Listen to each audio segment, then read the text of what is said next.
I know there's been some interest in the State Department's statement regarding the arrests of hundreds of protesters, peaceful protesters that occurred in Russia.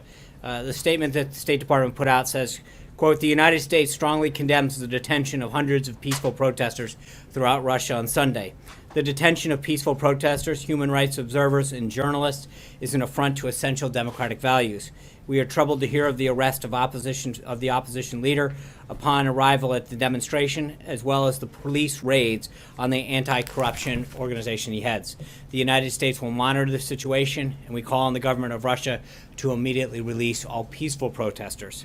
The Russian people, like people everywhere, deserve a government that supports an open marketplace of ideas, transparent and accountable governance, equal treatment under the law, and the ability to exercise their rights without fear of retribution." Now, with respect to events for the day, this morning, after receiving his daily intelligence briefing, the president participated in a roundtable with women's small business owners. The president is hosting a group of women's business owners as part of the White House's full calendar of Women's History Month events. At the roundtable this morning, Vice President Pence, SBA Administrator McMahon joined with other senior administration officials to hear from these amazing female entrepreneurs and small business leaders about their firsthand experiences, successes, and challenges. As the president said, quote, "Empowering and promoting women in business is an absolute priority in the Trump administration because I know how crucial women are as job creators, role models, and leaders all throughout our communities." The women in attendance this morning have incredible stories, including many who have started businesses from scratch with very limited resources, and through hard work and determination, turned their dreams into reality. Between them, they provide hundreds of jobs to Americans across the country. The president is dedicated to continuing to remove the unique barriers that women face in our economy, including access to capital, markets, and networks. This administration will continue to advocate for policies that support working family, including a national initiative to promote women business leaders and entrepreneurs that his daughter Ivanka is helping to lead.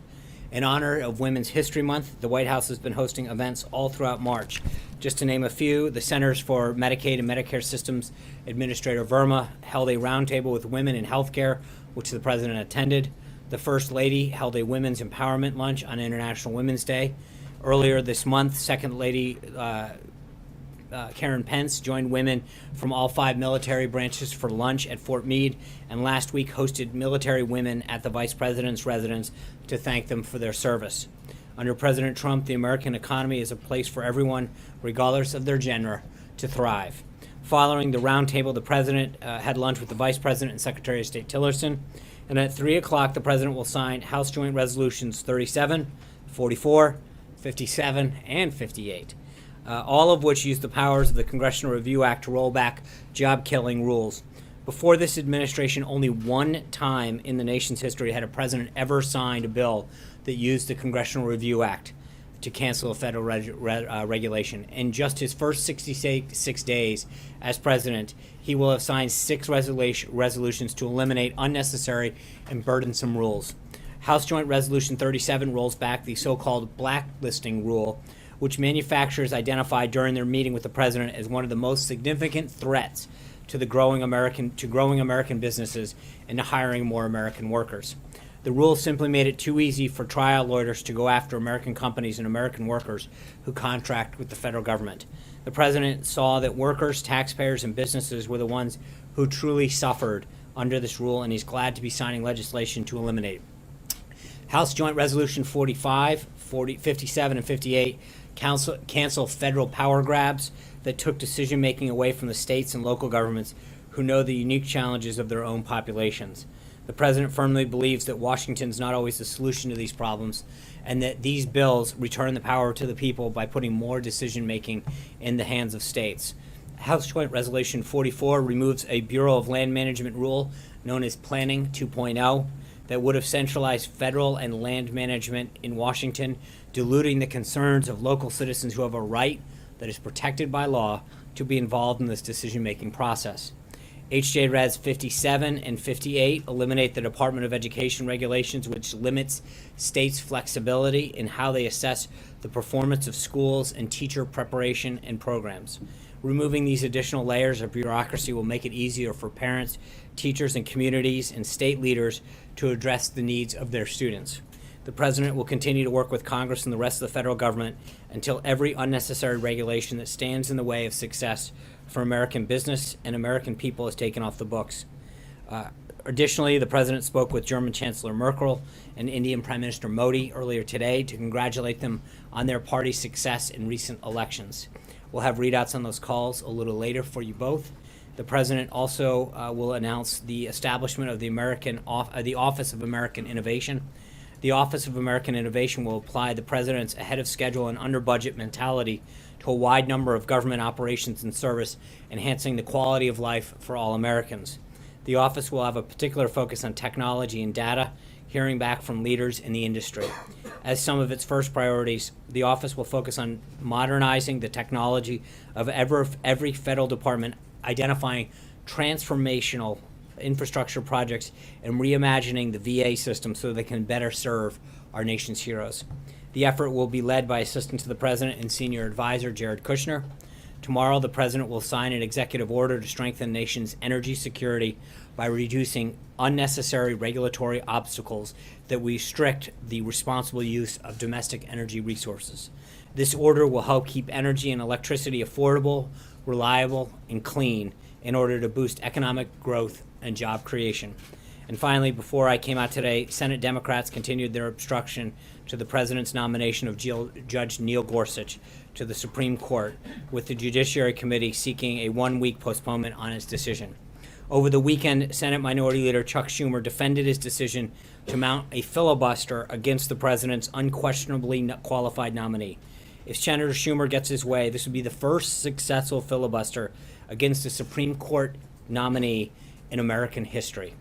He argued, quote, quite misleadingly, that the Senate has, quote, required a 60-vote threshold of, quote, every Supreme Court nominee. That's simply not true. And as I've said before, only 3 support justices have faced a filibuster in the last half of the century. Senator Schumer cited 4 justices confirmed under President Bush and Obama, but in fact, among those 4, only 1 faced an attempted filibuster.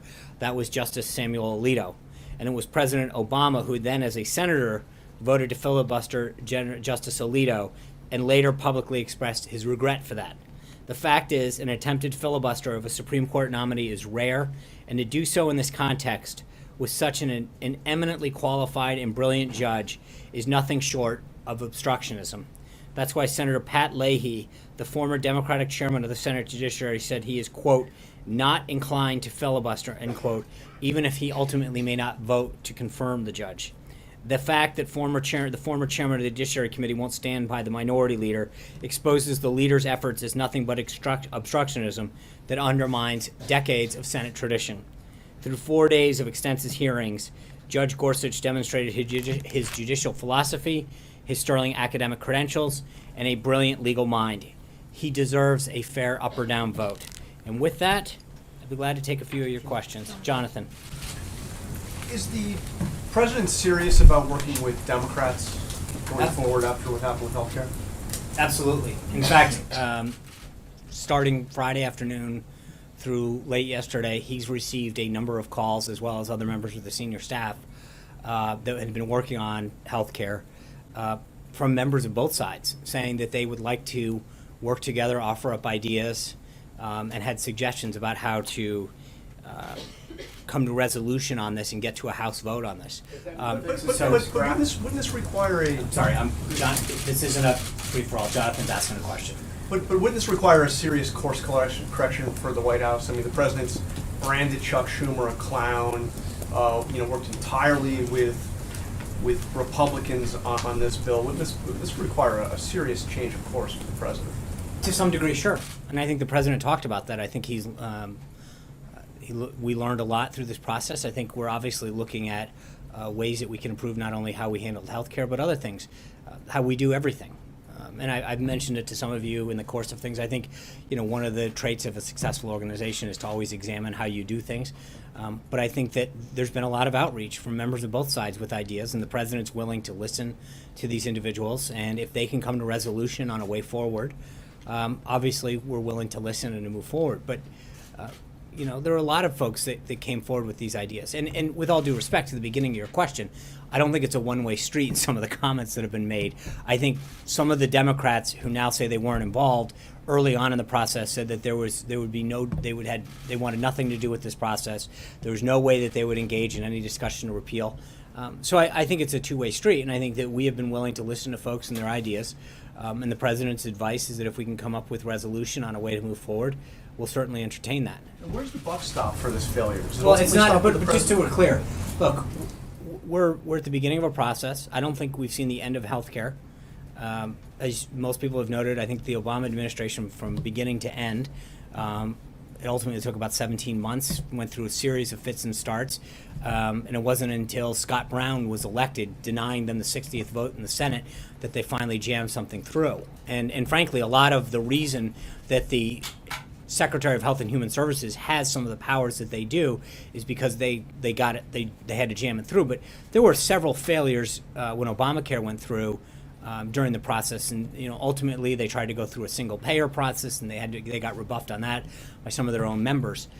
So look, we're not saying it's the end of healthcare, but I think that we are looking to look for a way forward, and I think that a lot of the members, and again, on both sides of the aisle, have reached out not just to the president but to members of the team, willing to share some ideas, and both that will they think that would make the bill stronger. But ultimately, the goal is to get to 216 and potentially 218, depending on where we are with special elections. And so we're going to look to see where we can get those 218 votes. And there may be other opportunities to work with people across the aisle that get us to 218. But that's the name of the game, and we're going to continue to pursue that. Jim. Sean, the last Congress to pass significant tax reform took about 5 years, and that was 30 years ago in 1986, after the failure or the defeat of the American Health Care Act on an issue where there was broad GOP consensus. What makes the president think he can pass significant tax reform this year? Well, I think it's been 30 years. I think we have an economy that's evolved, especially in the technology area, that has made a lot of things change, and I think our tax code is outdated. And frankly, on the business side, we're uncompetitive. There's a reason that companies are leaving America to go to other places, because same reason sometimes companies move from state to state. Our corporate and regulatory system has become unattractive for a lot of companies that want to either manufacture here, grow here, or begin here, and or want to return jobs here. I think the president recognized that. Business leaders from around the country. It's not a partisan issue. I mean, you go out to the tech sector out in Silicon Valley in particular, there's a lot of these companies out there that admittedly weren't with the president during the election or continue not to be, and I think recognize that we are not as competitive as we can be when you consider the tax and regulatory climate of other countries around the world, and we need to be more competitive. Then I think you look at the individual side of the house, and I think especially when you talk to middle-income Americans, especially when in the context of health premiums going skyrocketing up, they recognize that they need some relief. And so we've got to do what we can to address that. John Christopher. Thank you.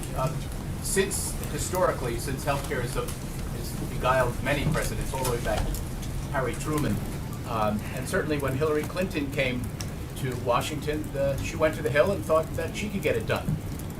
I'm sure there are many lessons you can learn from previous presidents and perhaps previous first ladies. Has the president thought of ever reaching out to Hillary and finding out, how she maneuvered and some of the best practices or some of the pitfalls that she's come into? Well, and I think that he's met with Dr. Zeke Emanuel and others. It's not been he has reached out to several people throughout this process to gauge both their policy ideas and strategy ideas. And I think, the president noted on Friday afternoon that we learned a lot on several fronts about strategically how to handle this, as well as some of the members that we thought we would have with us. And we're re-examining that on a variety of bases. Margaret. Thank you. We got some guidance from the White House earlier about Chairman Nunez's meeting on the White House grounds involving, I guess, the SCIF and the idea that questions about the meeting should be referred to the committee chairman. But I wanted to ask you a slightly different question, which is, does the White House know now what actually happened? Do you have issues with the idea that someone perhaps in the executive branch shared information on the White House grounds without you knowing about it? Are you investigating this? Do you believe it was a leak? Or was it in fact someone on the White House staff or NSC staff or on loan to either who provided the information and therefore it's not a leak? So I obviously, all of what I know has been available through public comments. I know that Chairman Nunes has confirmed that he was on White House grounds Tuesday, and frankly, any questions regarding who he met with or why he was here should be referred to him. I've seen some of the comments that he's made to your outlet in particular about who he met with, and I would refer you to his comments that he's made. I'm not going to get into who he met with or why he met with them. I think that's something that he has been very, very clear, and I'll let him answer.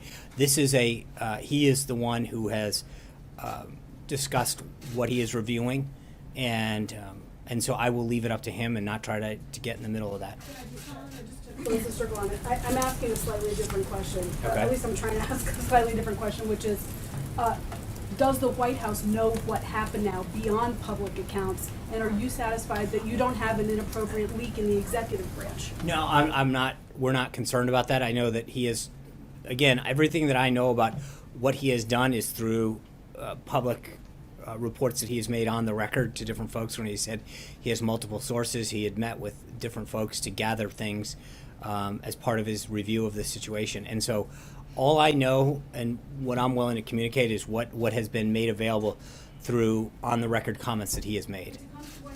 You have to be cleared onto the No, White not House. necessarily. I don't know that members of Congress need to be cleared. But wouldn't the White House want to know? Again, I think there's a difference. He's doing a review, and it's not something that we're going to necessarily get in the middle of or get in the way of. It's part of it is to let him review and have conversations and look at things that he thinks are relevant. Sean, a clarification on your answer to Margaret. You just said, I don't know that members of Congress have to get cleared in. There is some question about that. Who in the White House signed him in, essentially, to be able to get I don't on know the that you grounds? have to. I'll be glad to check on that. I'm not sure that that's how that works, but I will follow up on that point. Okay, and the second question is, and it's related to this. I understand that you're not going to speak about some of the swirl, what's surrounding this issue with Chairman Nunes. Does the White House believe that he can still lead an impartial investigation, or would the administration support some of these calls now for an independent committee to investigate this? First of all, I would question what this is, because as I've mentioned countless times from this podium, there's two issues at hand. There's multiple. There's, number one, there's any action with respect to Russia itself, and every single person that's been briefed by Director Comey in particular and the FBI has said there's nothing there. What he is looking into are two things that we are aware of because of the pleas that we have made. One is the leaks of classified and other information that have come out, and two is whether or not there has been people that have been unmasked and whether or not there's surveillance security. I don't know why we stand by the original request that was made, and I think Director Comey in open testimony the other day talked about what the FBI is looking into. So I think we, have a lot of people looking into this whole situation. Sean, will the administration will the White House pursue a leak investigation into whoever is giving Chairman Nunes this information, if it's in the executive branch? At this point, we're letting the review of this situation proceed, and we can address that after he decides to be clear about that. Why is this leak okay, but other leaks are not? It's not. I think there's a difference between a leak and someone pursuing a review of a situation that they have determined. That's not. There's a difference between a leak, someone leaking out to reporters for nefarious, to take classified information and share it with people who aren't cleared. Chairman Nunes is cleared. He is the chairman of the Intelligence Committee. Someone who is cleared to share classified information with somebody else cleared is not a leak. Zeke. I have two for you. Just a quick housekeeping note. At the beginning of the briefing, you read out the State Department statement on the protests and arrests in Russia. Does that reflect the White House's views sometimes? That reflects the view of the United States government. Okay. Just want to clarify that. And secondly, back on, you mentioned that there were lessons learned off of what went down last week, the last several weeks around healthcare. Could you go into some specifics of what some of those lessons are in terms of the president talked a lot about, he learned a lot about loyalty, I think is one of the lines he used on Friday. Does he believe that some members of this party are no longer loyal to him?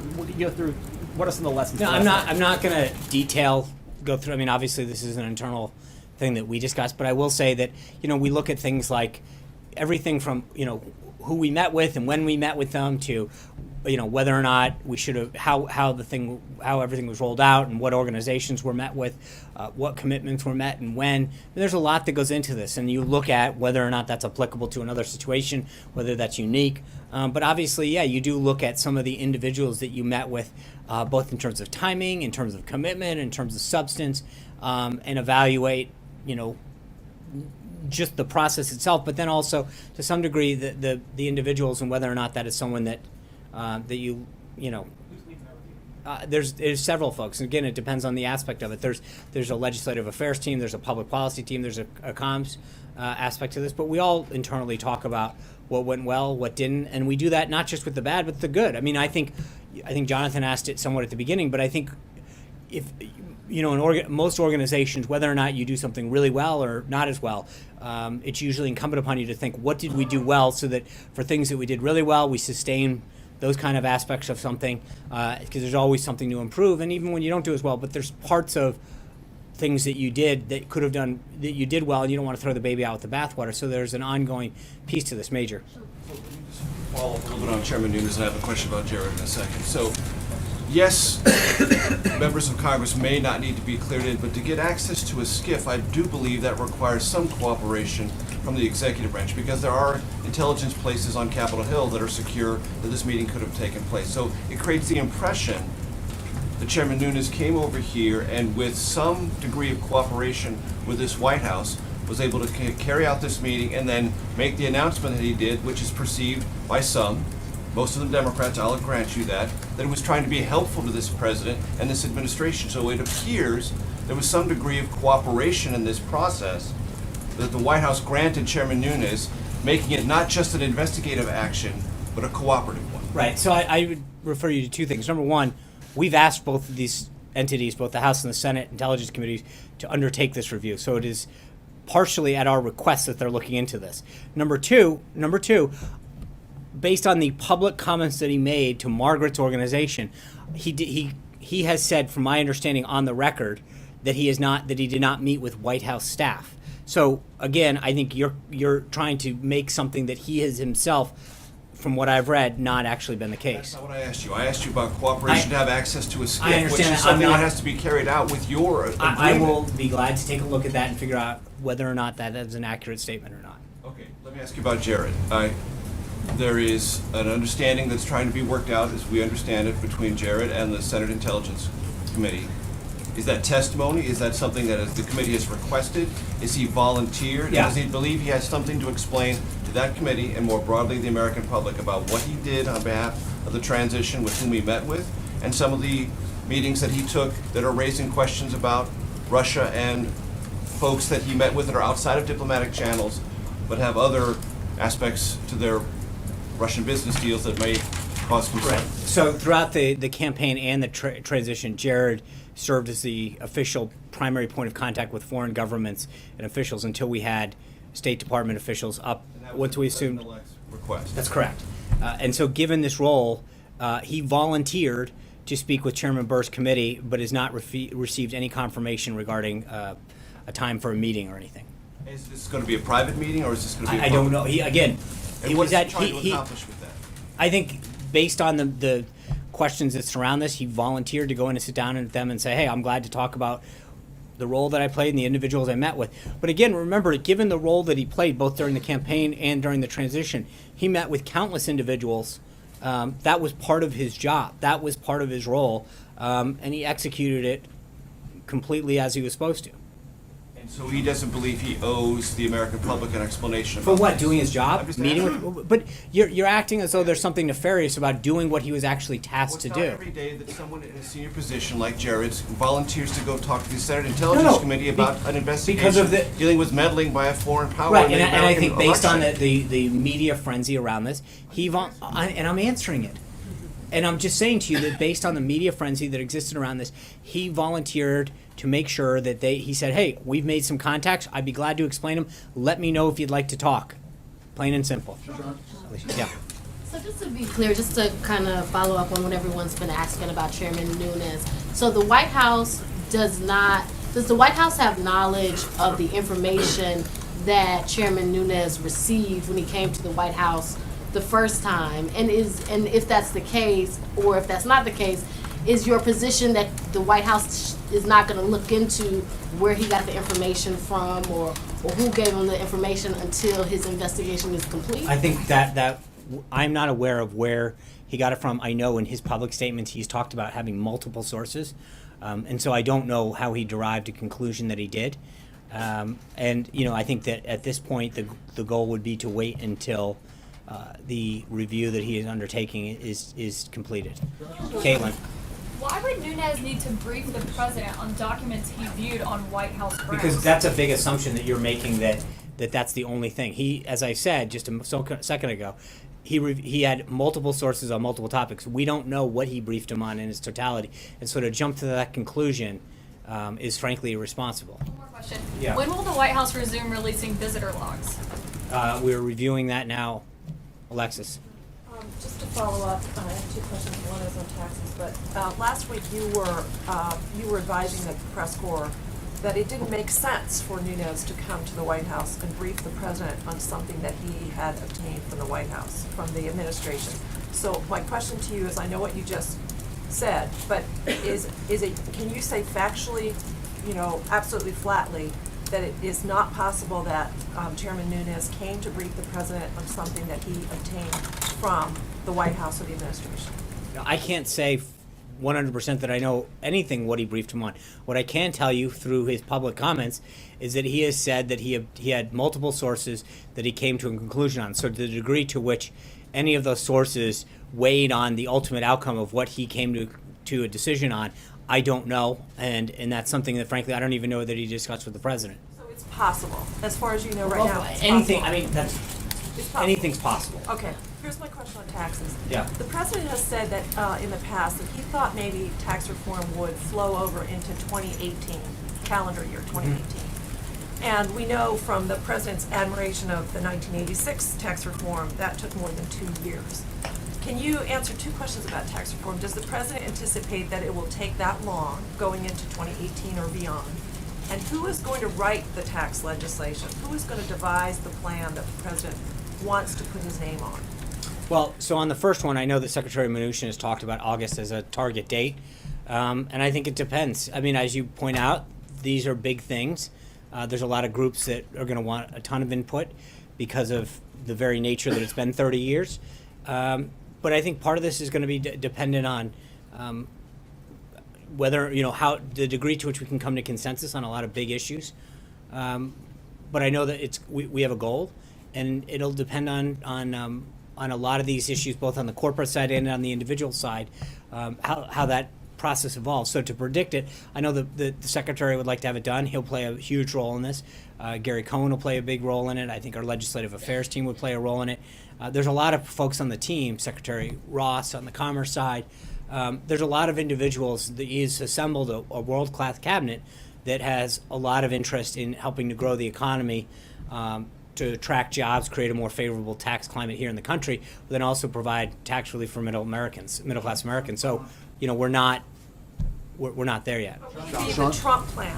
What? Will it be the president's plan? I mean, obviously we're driving the train on this, so I don't want. I mean, we're going to work with Congress on this, but I think that the president, as you've heard through multiple times, the president be very clear. This is a huge priority for him, something that he feels very passionately about, and so we'll have more on that later. John. Sean, the documents that Chairman Nunes saw here at the White House complex were described by his office as being executive branch documents. In the early days after the president sent out that tweet, the White House was digging around for anything to corroborate what the president had tweeted out. Why did it take the Intelligence Committee chairman coming here to the White House to view executive branch documents to uncover this information? Why couldn't the White House? Well, as I mentioned, I think to Margaret, I'm not going to. I will stick to what the chairman has said publicly, and my understanding from his public comments are that there are certain systems that he doesn't have access to. That was his explanation, and I'm going to, I think you should follow up with him on that. Did the White House ever search the same documents that the chairman searched? I don't know what he found, so therefore it would be hard to make an assessment of what he was briefed on and what we know. So that's a really hard question to answer at this point. Is it possible that these documents were merely surveillance reports that were I'm not garnered. going to that get were- into that were- hypotheticals, John. I don't know what he found, and to start to say what's possible, what's not, I don't know. Well, let me just finish if I could. Is it possible that these were surveillance reports from security clearances that were collected after people had filled out standard Form 86? I don't know. I mean, I don't know what I honestly don't know what he's got on his systems and what the intel community has on theirs that he wouldn't have access to. So I don't know what he would have had access to already. So, Eamon. Thanks, John. On tax cuts, it looks like you guys got a little bit of political cover from the House Freedom Caucus over the weekend to do this without paying for all of it. That is adding to the deficit. What's the right number from the White House's perspective to add to the deficit in order to do tax cuts? How high are you willing to go in terms of deficit addition? It's a really early question to be asking at this point. I think the question is, as we construct this both on the corporate side and then on the individual side, I think part of it is it's going to be an equation that isn't just driven by that, but more what's going to attract jobs, what's going to help us build, what's going to grow the economy. I think we're growing around, potentially growing around 2.6, and the president really would like to see that growth rate up in the high 3s, 4s, and 5s. And so there's a question about what part of tax reform, especially on the corporate side, will help us spur the economy and grow jobs. And I think that's an ongoing discussion. I think that's more of the driver of this, and then I think as it evolves, we'll have a score and we'll know more. Are you comfortable entirely adding to the deficit, or do you think some I think needs to be offset? but Maybe right. some other spending I somewhere don't. else? You're asking really early in the process to make that kind of analysis before we have a policy set forth or have any kind of notion of what a score would look like. That Olivier. Thanks, John. There's been a steady escalation of the American role in the war against the Islamic State. We've seen Marines come ashore in Syria. There were changes to rules of engagement. I'm trying to understand the relationship between that change and the president's ISIS strategy review. Has he personally signed off on all the changes in America's posture in the field since January 20th? Is that something that's left up to the commanders in the field? I don't understand the relationship Well, between it depends the two on things. which, mission you're talking about specifically, or Marines just left in, I think, October. They obviously went ashore much more recently than that. So did he have to sign off on that? I think it depends on. I mean, he speaks with General Mattis, his national security team, very regularly. I'm not going to get into some of the details of what comes up in those settings, but I will say that, as I've noted in the past, I think philosophically the president has made it very clear that that he wants to give the commanders on the ground much more flexibility to execute their mission, especially when it comes to defeating ISIS. That's a very big change in philosophy, but I think it also depends on the magnitude of the mission, the number of ground troops in particular, and so this is an ongoing discussion that he has with Secretary Mattis, Chairman Dunford, and others. On the review, are you waiting? Is the president waiting until the review is complete before you announce sort of a new posture, new strategy? Yeah, or is it as conclusions come in, you're adapting day to day? I think some of it is an ongoing discussion that he's having with both Chairman Dunford of the Joint Chiefs and Secretary Mattis of the DoD, that at certain times when they meet, they'll update him on certain things and give him an update on where they're headed right now. As the review is ongoing, there are certain events that are part of, or will be part and parcel of the review in terms of where we're going, and so they'll update him on that and talk to him about the tweaks. Gabby. Thank you, Sean. President Trump has sent out 2 tweets now criticizing members of the House Freedom Caucus for preventing Planned Parenthood from being defunded by opposing the AHCA. Is that something that he would want to see tacked on as a rider to next month's funding bill? Well, I think that he's made very clear what his position is on Planned Parenthood, and obviously this was an opportunity to defund it, but I don't want to get ahead of our legislative strategy. We'll look at other opportunities, but this is definitely one that was a way to make that happen. Steve. On that legislative strategy and the idea of working with Democrats, there's a school of thought in this town that last week proved that the president is lacking in political capital. So I have 2 questions. One is, what's in it for Democrats to work with the president now? And 2, if fully pursued and to get things through the House, Democrats and Republicans work together, wouldn't that tend to undermine the job security of Speaker Ryan if the House Freedom Caucus is frozen out? Well, so 2 things. Number one, I think the message that sends the American, as I mentioned, I think it was Jonathan at the beginning, it's a 2-way street. We heard, you see whether it's Judge Gorsuch, which they're, throwing down decades of of Senate tradition by saying we're just going to filibuster this guy. I don't think there's anyone in America that can honestly look at his qualifications and suggest that he's not qualified as a jurist on the Supreme Court. I mean, there's nothing that anyone has seen or laid a glove on him through these 4 days that suggests that he's not qualified to serve.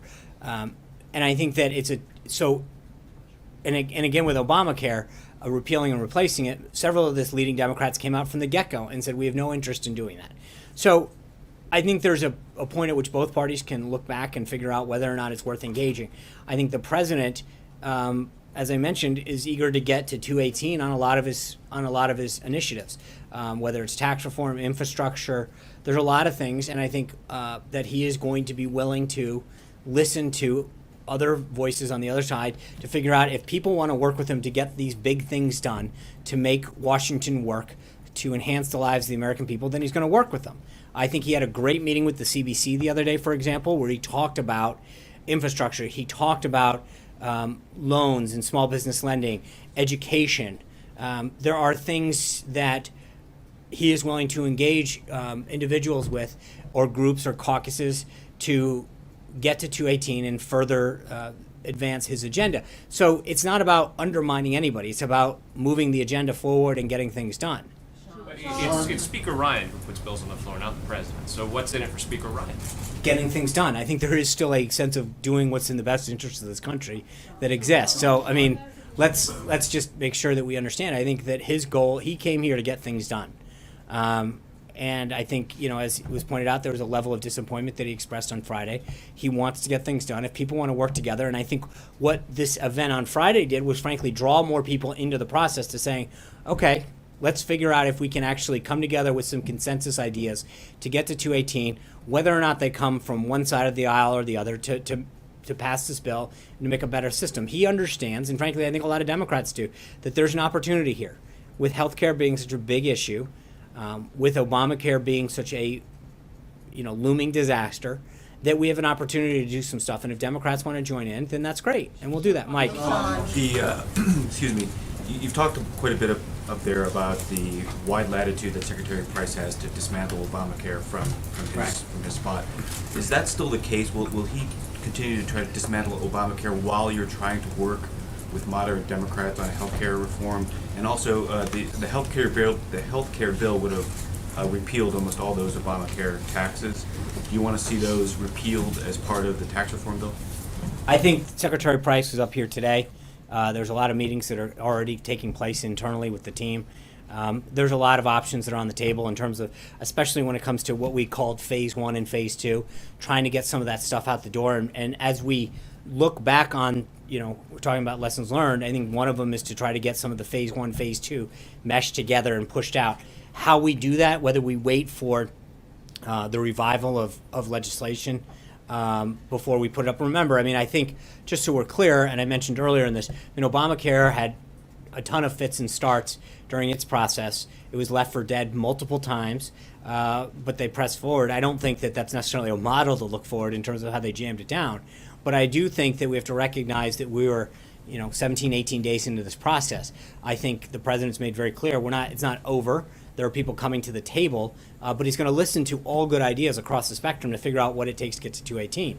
And we'll see where we go from there. John. Well, the tax question, just to follow up on the health care bill would have repealed those Obamacare taxes. And I think that's part and parcel of that discussion, is how we look at both the taxes and some of the phase 1 stuff. But we're not ready to announce anything now.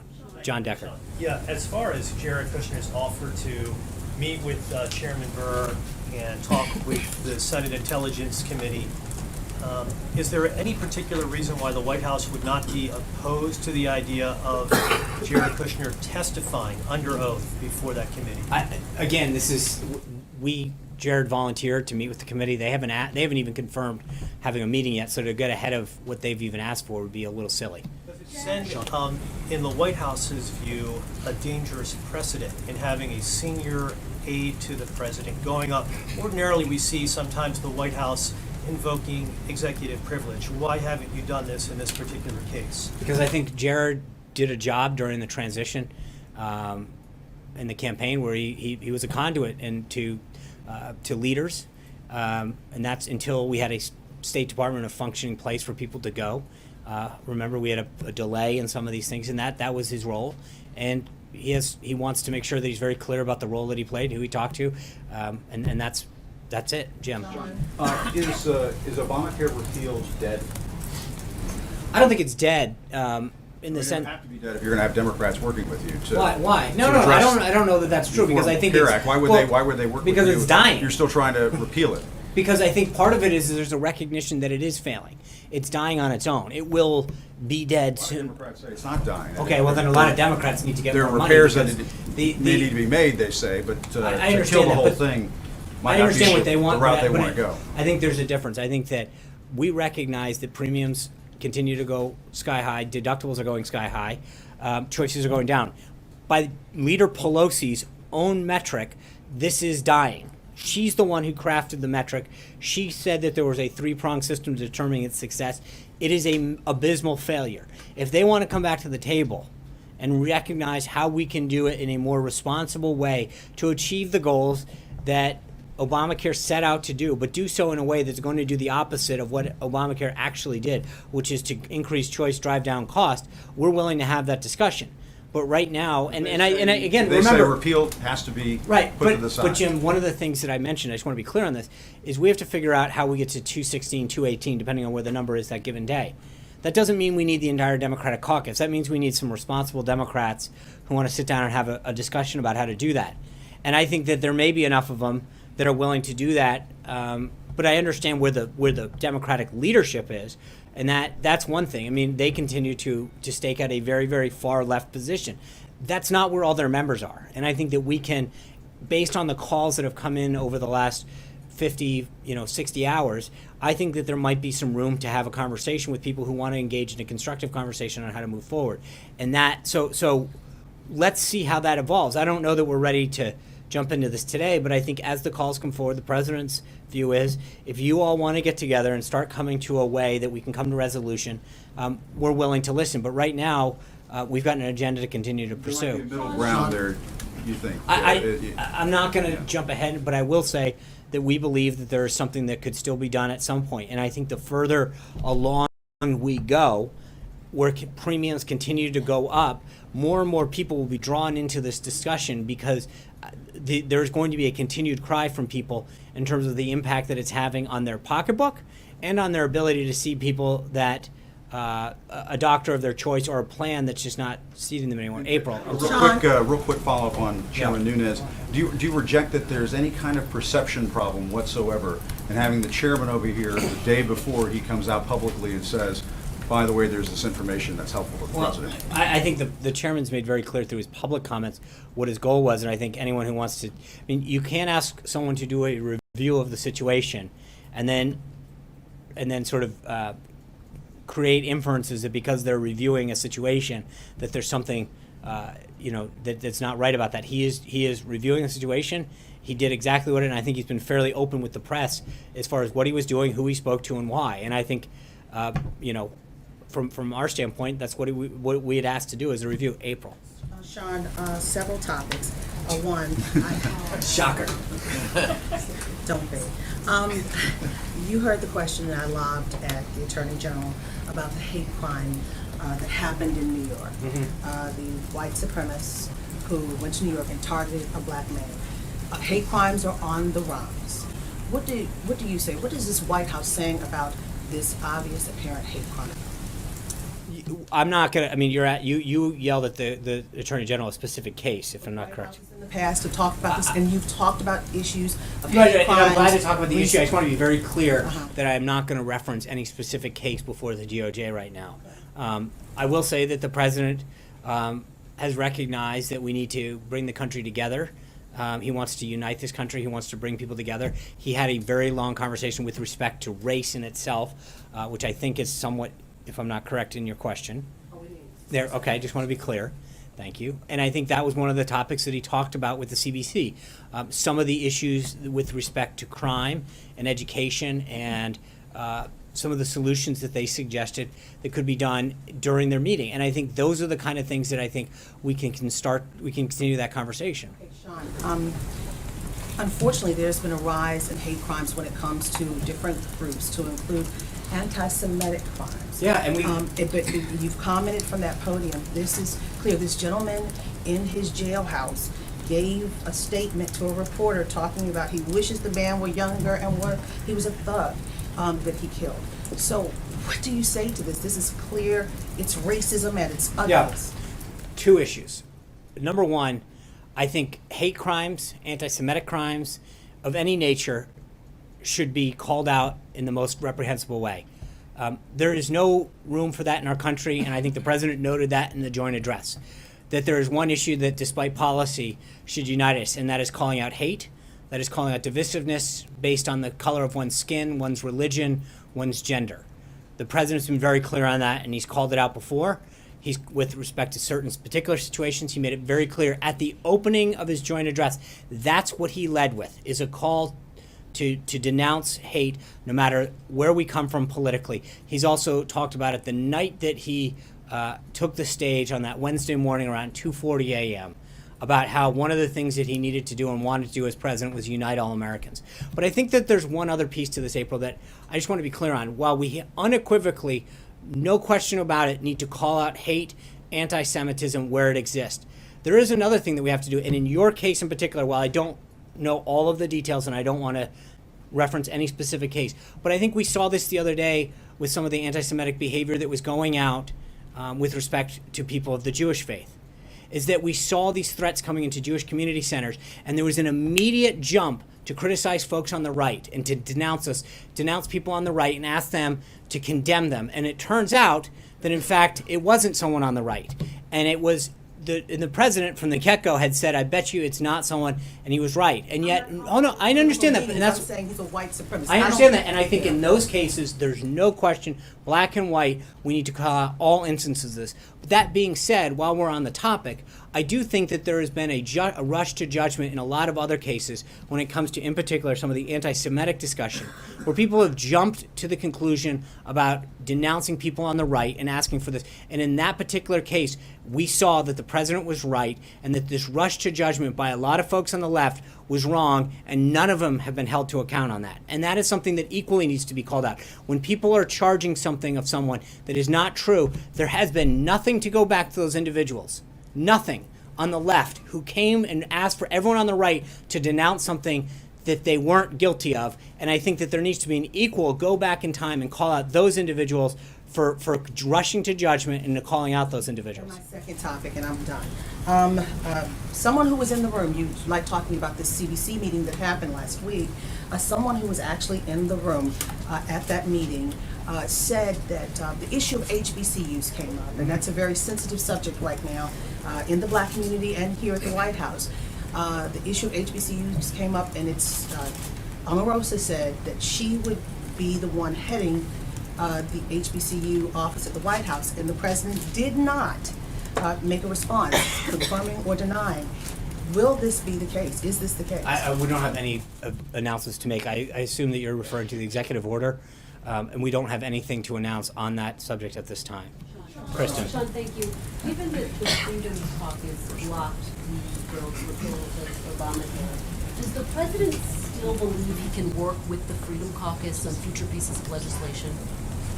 I think it's going to depend on what legislation. So not necessarily. Well, I'm not going to. It's not a question of we're going to work with anybody who wants to work with us on achieving the goals that the president set out. I don't think we're not putting anyone and saying we'll never work with you again. It is that balance. No, I don't think he's written. No, I think as he mentioned, he learned a lot through this process about loyalty. And it's not just a block, it's certain individuals. And again, I'm not going to get into naming names, but I think the president learned a lot through this process. And you know, one of the things that's interesting is when you look back, and I know there's been a lot to make of this, the president also recognizes that when there's not a deal to be made, when to walk away. That's one of the traits. It's not just about making deals, it's knowing when to walk away from deals and knowing when there's a bad deal that's the only solution. I think the president understood that while you can get a deal at the time, that sometimes a bad deal is worse than getting a deal. And I think he smartly recognized that what was on the table was not going to be keeping with the vision that he had. and so he decided that this was not the time, and that a deal was not at hand. Let me ask you about this tweet over the weekend. Does he regret tweeting to his followers that they should tune in to Judge Jeanine, only to tune in and then have her call for House He's Speaker a Paul fan of Ryan the to show. step down? That's it, plain and simple. But does he owe Speaker Ryan an apology then? He and Speaker Ryan talked extensively over the weekend.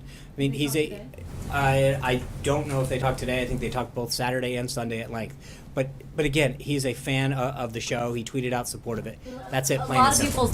I know what a lot of people say, Kristen. I just said it. So does he owe the House Speaker an apology? He doesn't. He's spoken for what? For supporting a show on Fox? No. And does Dave. he still have confidence they can work together, Sean? Dave. Two questions. One, on the president choosing Jared Kushner for this new Office of American Innovation to reform government across the government. Obviously, Jared Kushner has 60-some days of experience in Washington, never had a prior government job. Does the president view that somehow as an advantage in this case? In some cases, when you look at the individuals that he's bringing in, again, I think one of the things that Jared, and again, they may talk more about this later, but one of the things that Jared's looking at is some of the procurement, the technology aspects. And if you've ever really dealt with the government and recognized how outdated and unmodernized some of this is, it is not serving the American people. It is not serving the constituents that many departments have. And I think looking at how we procure different things and procure technology in particular is important. It's an important way. I mean, I think when you look at the VA in particular and recognize how it handles certain things, there are certain things it does really well. By the way, it buys prescription drugs really well. Buys them in bulk, gets the job done. But there's certain things that it may not do as well in terms of how it keeps its records and how it serves veterans, how it lends money, et cetera, that we can look at and figure out, is there a better way? Government is not business, right? We recognize that there are certain things that business would never do in terms of what government has to do because we serve all of our people. But there are certain practices that we can put in place that can help us deliver a better product, a better service to the American people in some of these key areas. And I think that when you look at some of the business acumen that Jared and some of the other individuals who he is bringing into this process can really, I think it is a great service to this country. There are so many individuals that Jared has talked to that have done so well and been so blessed by our nation, that have wanted to give back in some way, shape, or form, and are using this opportunity to help our country and serve our country in ways that they believe they can use their expertise to do. And on healthcare, this review that you've talked about, what went right, what went wrong. I know you don't want to name names, but would it be fair to say at this point that the president has written off some people? I think I answered that question. It's not a question of written them off. It's a question of understanding. There's sort of an understanding of how you deal with certain people and how they dealt with you, but it's not a question of writing them off. We're going to need to get to, as time goes on, I'm going to just keep saying 218. It's easier. I won't screw that one up down the line. But I think that we recognize that as we go down this path of a big, bold agenda that the president has, that we're going to need every vote we can, and hopefully grow the vote in some cases to well beyond that. But we're not writing off anybody. But we do recognize there's some lessons learned from this process, and the president made it very clear on Friday. Thank you guys very much. I'll see you tomorrow. Enjoy the day. You think we'll see it before midterm?